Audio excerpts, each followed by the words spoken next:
ఈ వృషభ రాశికి వచ్చేటప్పటికల్లా చదువుకునేటువంటి పిల్లలు చదువు బాగా సాగుతుంది ఈ వృషభ రాశి వాళ్ళకి. తర్వాత ర్యాంకు కూడా రావడానికి బాగా అవకాశం ఉంది. విదేశాలకు వెళ్ళటానికి కూడా మంచి అవకాశం కనపడుతుంది. ఉద్యోగాలు కూడా చాలా బాగా ఉంటాయి. చదువు, విద్య, ఉద్యోగం, విదేశీయానం ఇటువంటి వాటన్నిటికి కూడా ఈ వృషభ రాశికి చాలా బాగుంది. తర్వాత ఈ రాశి వాళ్ళకి గురువు తృతీయంలో ఉండి బాగా మంచి పనిచేస్తున్నాడు. తర్వాత వ్యాపారం వచ్చేప్పటికల్లా వ్యాపార రీత్యా రకరకాలైన వ్యాపారాలు ఉన్నాయి. మరి మోటార్ ఫీల్డ్ వ్యాపారం బాగా అధికంగా సాగుతుంది. మోటార్ ఫీల్డ్కి వచ్చేటప్పటికల్లా కొత్త వాహనాలు కొనుక్కుంటానికి కూడా చాలా మంచి అవకాశం.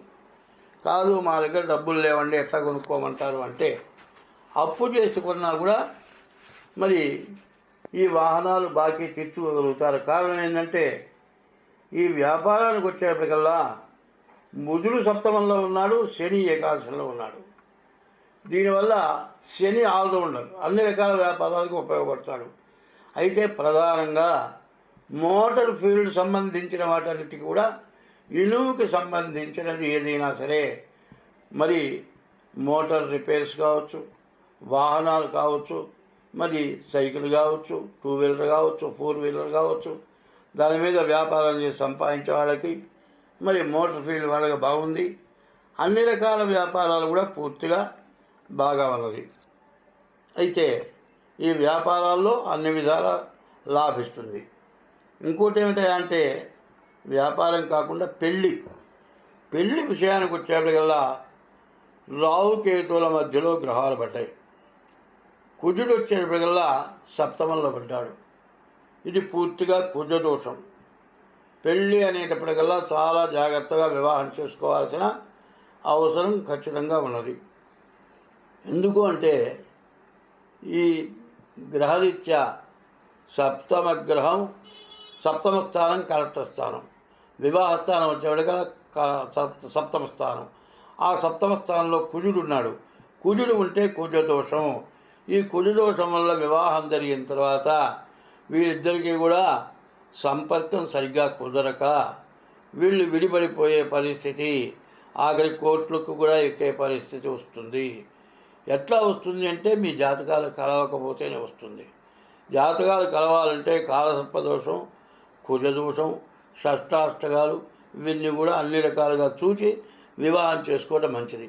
అట్లా వివాహం చేసుకున్న వాళ్ళకే అన్ని విధాలా బాగుంటుంది.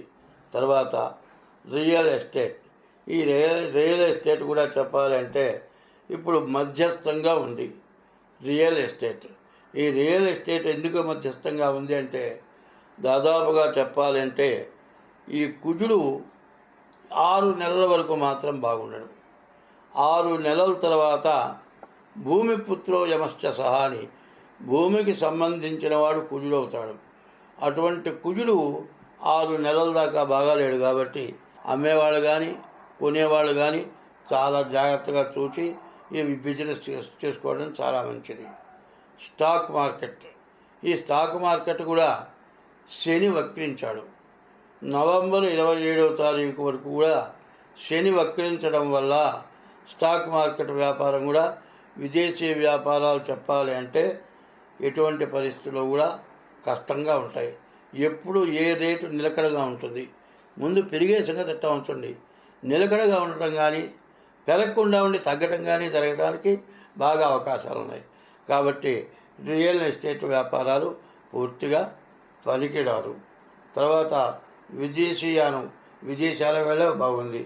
వ్యవసాయదారులకు కూడా చెప్పాలంటే వ్యవసాయం కూడా కొంత ఒక కనీసం 2 నెలల తర్వాత కానీ వ్యవసాయ సంబంధించిన మరి మొక్కలు వేయటం కానీ, జాగ్రత్తగా వ్యవసాయం చేసుకోవటం కానీ కాదండి. మేము నాట్లు వేసాం, మొక్కలు వేసామంటే మరి చీడ పురుగులు పడటానికి బాగా అవకాశం ఉంది.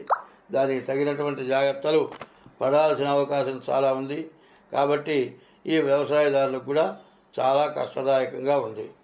సరిగా చెప్పాలి అంటే ఈ వృషభ రాశి పరిస్థితి, మరి శని వక్రించాడు.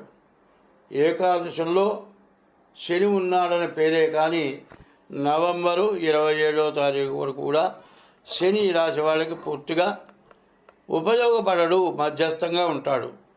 రెండు రకాలు, కుంభంలో ఉన్న లక్షణం, మీనంలో ఉన్న లక్షణం, రెండు లక్షణాలు కూడా ఉంటాయి. అందువల్ల ఈ మీనరాశి ఈ ఏకాదశంలో ఉన్న శని ఈ రాశి వాళ్ళకి పెద్దగా ఉపయోగపడ్డు. తర్వాత రాహుకేతువు కూడా పూర్తిగా బాగాలేరు, రవి బాగాలేరు. అనారోగ్య సమస్యలు రావడానికి అందరికీ కూడా బాగా కనబడుతున్నది. ఎప్పుడు కూడా తినే ఆహారాలు జాగ్రత్తగా తీసుకోవాలి. మరి వేడి వేడి పదార్థాలు తినటం అలవాటు చేయాలి. మరి తర్వాత బయట ఆహారాలు తినటం మంచిది కాదు, బయట నీళ్లు తాగటం మంచిది కాదు. ఎందుకంటే ఈ టైంలో కనుక ఏదైనా వ్యాధి వస్తే విపరీతమైన ఖర్చు అయినా కూడా తగ్గుతుందో తగ్గదో చెప్పలేము, బతికి బయటపడతామో లేదో చెప్పలేము. కాబట్టి ఇంట్లో ఆహారమే తింటూ మరి ఆఖరికి ఫిల్టర్ వాటర్ అయినా సరే కాగబెట్టుకొని తాగటం ఈ 2 నెలలు చాలా మంచిది.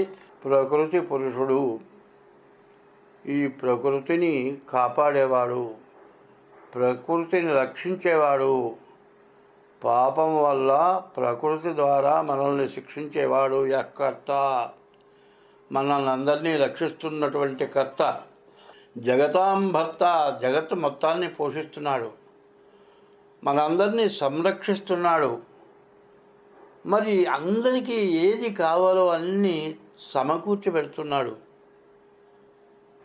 నిధి, ఆ నిధి ఎట్లా ఉంటుంది అంటే మనం ఏదైనా కొద్దిగా కావాలి, ఇంట్లో సరుకులు తెచ్చిపెట్టుకున్నాం, 2 నెలలు అయిపోయేటప్పటికల్లా ఏమవుతుంది, పుచ్చిపోతాయి.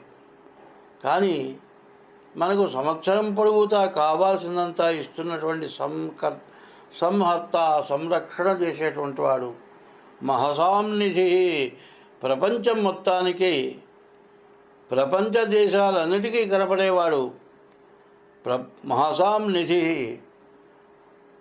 అటువంటి నిధి అయినటువంటి సూర్య భగవానుడు అన్ని మతాలకు, అందరికీ దేవుడు. ఆయన కనపడకపోతే ఒక్క సెకండ్లో మనం జీవించలేము. అటువంటి సంరక్షకుడు సూర్య భగవానుడు. ఆ సూర్య భగవానుడు తండ్రి అయితే భూదేవత ఉన్నది, ఆ భూదేవత తల్లి. ఈ భూదేవత నుంచి తల్లి ఎప్పుడు కూడా బిడ్డకి అన్నం పెడతారా నాన్న, అన్నం పెడుతుంది. తిన్నానమ్మంటే 2 ముద్దలు తినాలంట నా చేతి మీదుగా అంటుంది. ఆ విధమైన ప్రేమతో అన్నం పెట్టే తల్లి. అటువంటి తల్లికి అన్నం పెట్టినది భూదేవత. భూదేవత నుంచి సర్వం వస్తోంది. మరి సూర్యభగవానుడు పైన తండ్రి, కింద ఉన్నది భూదేవత తల్లి.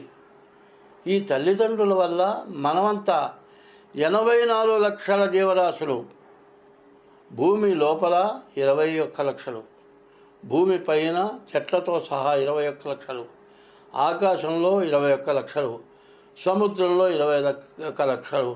ఈ 84 లక్షల జీవరాశుల్ని కూడా పైన ఉన్నటువంటి తండ్రి అయిన సూర్య భగవానుడు, కింద ఉన్నటువంటి భూదేవత మనల్ని సంరక్షిస్తోంది.